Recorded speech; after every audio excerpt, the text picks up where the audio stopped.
ED has in fact started the questioning with Anil Ambani regarding the money laundering case that ED has in fact registered against, the three companies of Reliance Anil Ambani Group, that is the Reliance House Finance Limited, Reliance, Commercial Private Limited, Finance Limited, and Reliance Communication as well. The ED is in fact trying to find the money trail that was in fact, involved in this whole case of which is worth rupees 17,000 crore. Now, what we do understand by now is that Anil Ambani has reached here. Also, Partha Biswal, who's the MD of Biswal Trade Link Private Limited, is right now under ED investigation. The ED is in fact going to investigate both of them regarding the involvement of the money laundering case. Parallelly, ED is in fact also trying to investigate the pro quo arrangement that the then Yes Bank promoters had with the Anil Ambani Group people. ED has also written to 12 to 13 banks, and several senior executives have also been questioned in this particular regard. All of them have been questioned as to what kind of arrangement that there was made, and if the bank, the banks who were involved in giving the loan to the Anil Ambani Reliance Group, then how did they take action when the money was not repaid to the bank accounts? The ED is in fact trying to establish whether the credit scores were checked or not, and how this whole this whole matter had in fact is in fact right now being investigated by the Enforcement Directorate. They are trying to in fact trace the money trial linked to this proper case, the quid quo arrangement, the nexus of bribe that was involved here with the then Yes Bank promoters, where it is alleged that the then Yes Bank promoters were in fact taking money in their concern to give the loan sanction. What ED has also accused is that there was no proper documentation. The loan evergreening was done. Several of the accounts were, shell accounts were made so that the money can be transferred via those accounts. And ED is right now, as we are speaking, investigating these whole matters, with Anil Ambani himself, this is the first time that Anil Ambani is being questioned by the ED in the money laundering case.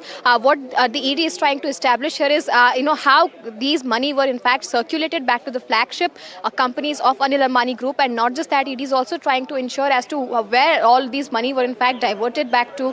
There are several, loan accounts that the banks had in fact declared as NPA, that is the non-payable assets, and the ED is right now in fact trying to investigate all these cases. There are going to be further developments in this story, but we do know by now that there will be further developments in this story here at the ED office. And right, the breaking news that we are telling our viewers who are tuning in right now, Anil Ambani is being grilled right now at the Enforcement Directorate headquarters in New Delhi. This is with regard to the multiple cases that are against him, his companies, particularly regarding, earlier it was a 3,000 crore rupee case, but sources say that that probe has now been widened to include 17,000 crore rupees of loans that were given and disbursed to Anil Ambani Group companies over the course of several years. And now the Enforcement Directorate is alleging and probing whether or not money was actually laundered from several of these entities. It could be that figure is not exactly known, could be anywhere between 10,000 to 17,000 crore rupees. What the Anil Ambani Group has said is that the total exposure to one of the companies, CLE, which they feel is the one that actually is being investigated, the main exposure that they have, maximum exposure, is actually about 6,500 crore rupees. Let me now get in Shrimi as well, and then we go back to some of the other reporters also on this big story that we are focusing on. Now, Shrimi, the allegations are very serious. This may be one of the biggest fraud cases as far as corporate India is concerned.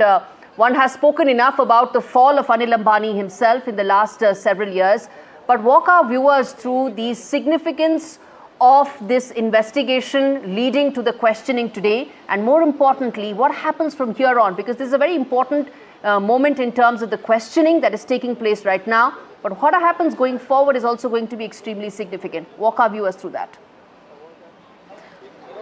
Yeah, so clearly ED terming this Anil Ambani case as one of the biggest corporate loan fraud case, and in fact the genesis of this matter started in 2019 when the Reliance Capital has the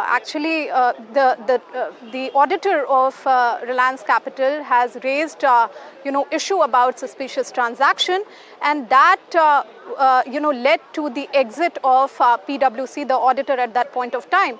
And in fact, the issue being raised also about the two subsidiary firms, that is the commercial finance as well as the housing finance, and post that even both the companies defaulted.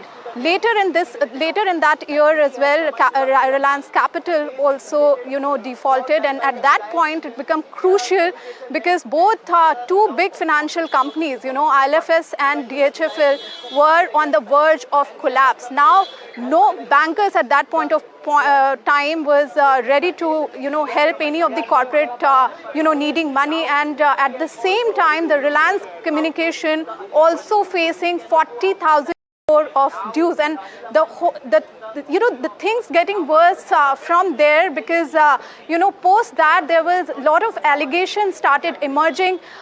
Then there was a quid pro quo allegation came into picture where the Grant Thornton was actually appointed, which kind of flagged the issue, like that how the Yes Bank has sanctioned loan to ADAG group of companies, and that same money went to the Rana Kapoor family offices, and that is something really hinting towards the kickbacks and the quid pro quo. Another important point, GT kind of raised the Grant Thornton in its report, which now both the agency CBI and ED is also citing, that how the the entire loan money which has been given to many ADAG group of companies from at least 20 PSU and private sector lenders, how they've been diverted to several shell companies. So, and the key associates, at least 25 key associates of Anil Ambani have been searched in this particular case. Yes. And that is what the genesis of the CBI taking up case in the matter in 2022. And now ED has taken up case in the money laundering case. Stay with us, Shrimi. We've been talking about the latest that's unfolding right now. Viewers tuning in right now, the latest update is that Anil Ambani, once one of the tallest people as far as India Inc. is concerned. He had companies and portfolios from infrastructure to telecom to power. All of them went under serious loan restructuring. There were major defaults that took place. Remember, from default, it goes to willful default. But the final stage, which is fraud, that is the allegation which has been leveled against several of these companies of Anil Ambani Group, the Reliance Group, and against Anil Ambani as well, which is that the money that was taken from the banks, shell companies were created and money was diverted away from the use for which it was sanctioned. Bottom line, that's the allegation in which the agencies feel that money was laundered. Now, whenever money laundering cases are registered, ED of course needs to prove a money trail. Parallelly, because there are cases involving criminal intent, CBI also then registers a parallel case. So there are parallel investigations that happen, and those proceedings happen independently. Let's now quickly rope in Tamanna Inamdar, Managing Editor of NDTV, to talk more about the specific charges that have been leveled against Anil Ambani. We've been talking about the fact that there were shell companies, how money was diverted. This has been one of the biggest loan fraud cases in corporate India. One cannot talk enough about the impact from Anil Ambani's point of view as well, the fall he has seen in the last decade or so. But Tamanna, walk us through the specific charges that Anil Ambani and his companies are facing right now. Well, very simply put, the core charge against Anil Ambani that the Enforcement Directorate is questioning and probing today is that his companies took loans from banks under fraudulent means.